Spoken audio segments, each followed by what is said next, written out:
Road bikes are awfully expensive these days, aren't they? I mean, who has $10,000 to drop on a new road bike? Not me, that's for sure. But what can you get for half that amount? Well, to find out, I've done some shopping around and found some of the best bikes available right now costing about $5,000 that I think show you don't have to spend big money to get big performance.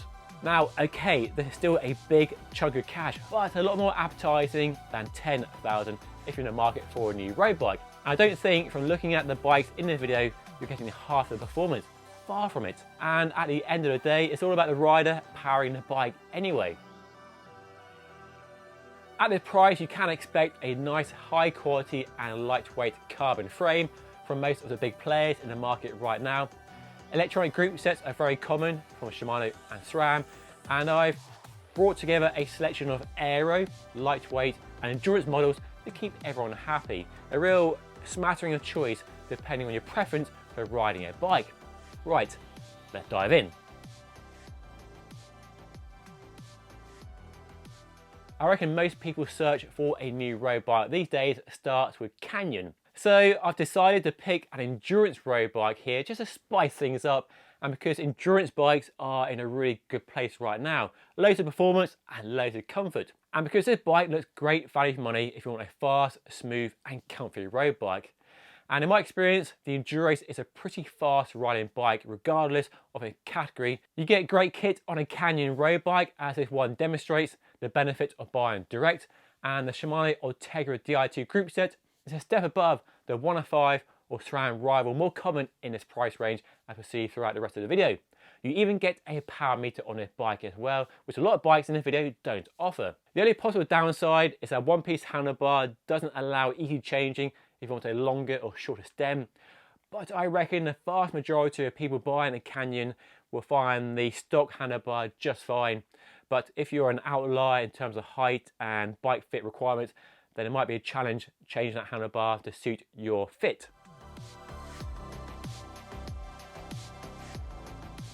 Orbea is another company that offers pretty good value for money as well, and the latest generation Orca is now a lightweight focused road bike but packing all the modern details.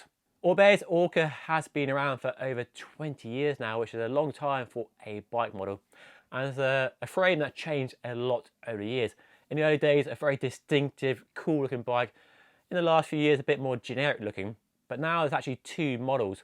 There's the OMR, which is designed to be a bit more compliant and comfort focused, and then there's the OMX, designed to be as lightweight as possible. And it's certainly a lightweight frame, sub 800 grams and about 350 grams for the fork.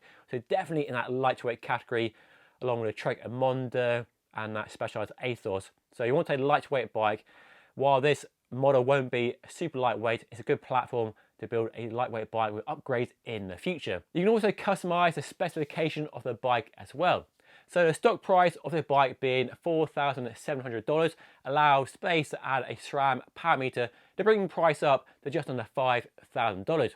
You can also change the wheels, the tyres, the saddle, the handlebar and much more. So a really nice way to allow you to customize both the look of the bike and the parts on that bike as well, something that most bike manufacturers sadly don't offer.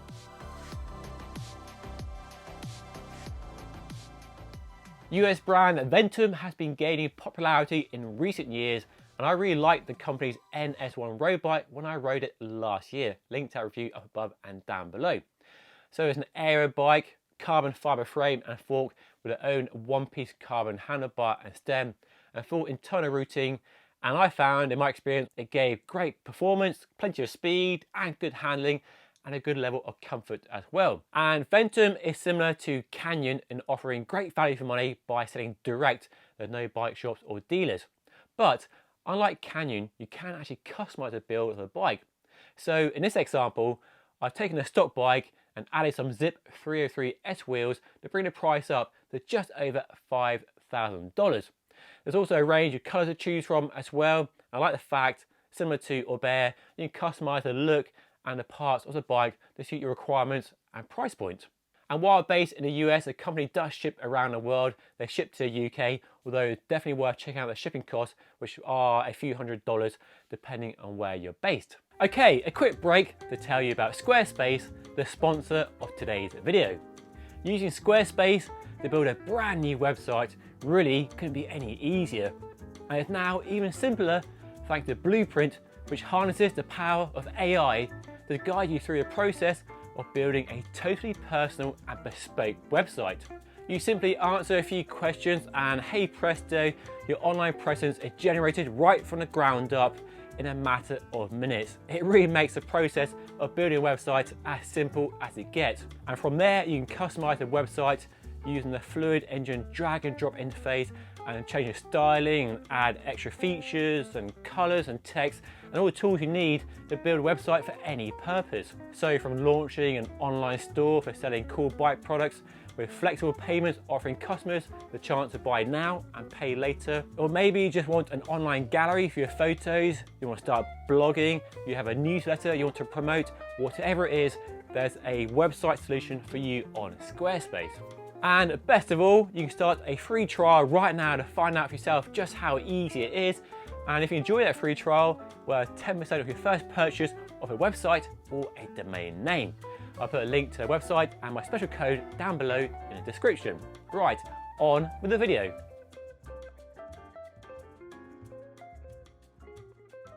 Cervelo has never been a brand renowned for offering the most accessible prices, but the new Soloist, when it launched a few years ago, tried to change all that. It doesn't quite hit the price point though, being $200 over, but as it's available through dealers and your local bike shop, there might be some room for haggling on the price and get the price down to below $5,000 if you really want this bike on that budget. And at the price, you get a choice of a SRAM rival access group set or Shimano 105 Di2 to choose from. Which is best? Well, personal preference will decide that for you. They both have the pros and cons. They both weigh about the same. I love the ergonomics and the shift speed and the reliability of Shimano, but I love the gear range, which is lower on a SRAM bike, and the easier battery charging with the front and rear mech batteries being removable compared to the internal frame battery on Di2. But the hoods on rival aren't quite as nice as 105 Di2.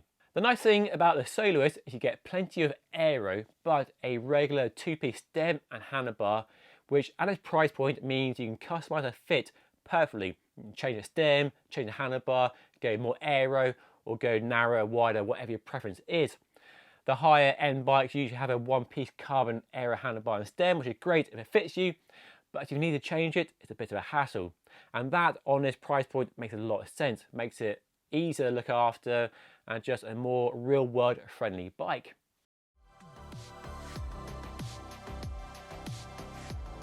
Van Rysel's new aero race bike has taken the cycling world by storm and is a hit in the pro peloton and just about sneaks into the price bracket in pounds but not quite in dollars for some reason. Usually bikes are more expensive in the UK compared to the US, but not in this example. And it is a good looking bike, very modern, very aero. And you can see a more detailed first look in the video linked up above and down below.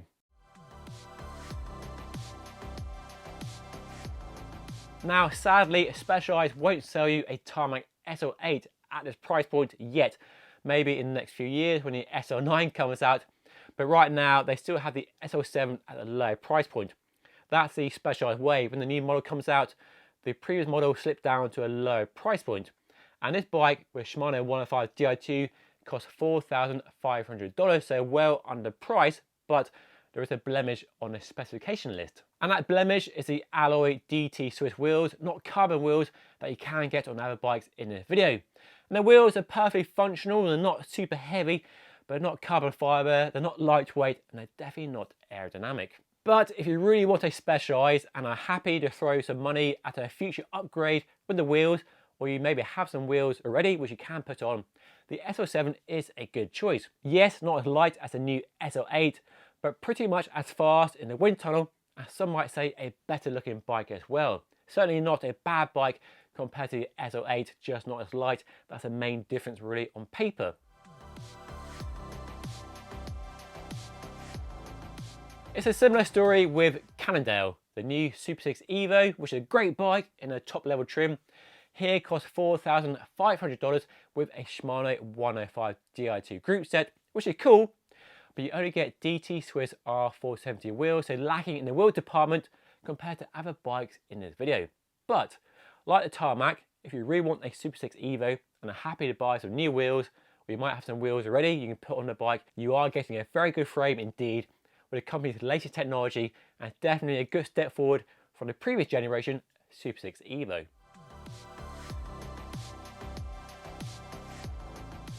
Right, I perhaps saved the best till last. There are definitely some good deals to be had right now, and it's a good time to buy a new bike as new models are coming out, but lots of bike companies still have stock of older generation bikes. Take the giant TCR Advanced Pro as an example. It's not the latest generation bike that I showed you earlier this year, but if you can live with it being an older model with external cable routing, you get a carbon race bike with a Shimano Ultegra Di2 12-speed group set and deep section carbon fibre wheels.